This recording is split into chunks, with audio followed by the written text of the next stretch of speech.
In today's video, I'm going to teach you how to build a personal gaming progress tracker in Airtable. We'll start by creating a base, then set up a simple table, add the right fields, organize views, and finish with a small automation to keep everything tidy. First, sign into Airtable on your computer. If you're starting fresh, click Add a Base and choose Start from Scratch. Give it a clear name so you'll recognize it later. If you already have a base where you keep personal data, feel free to open that instead. Rename the first table to Games. Now add the fields you'll need. Create a game title field using single line text.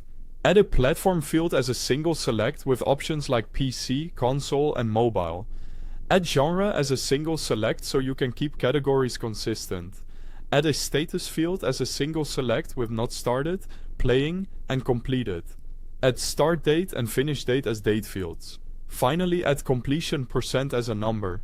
This combination makes it easy to capture the essentials without overcomplicating things. As you play, keep the tracker current. Update the completion % to reflect your progress, and change status when you move from not started to playing, and finally to completed. Fill in start date when you begin and finish date when you wrap up so you can see how long each game took. Create a few helpful views to stay organized. Make a currently playing view that filters status to playing. Add a completed games view that filters status to completed. Build a backlog view that shows not started games. And a recently started view sorted by start date so you can see what you began most recently. Views make it easy to decide what to play next without hunting through everything. You can also sort and filter on the fly. Sort by status to group similar items, by platform to match your device, or by completion % to find near finished games.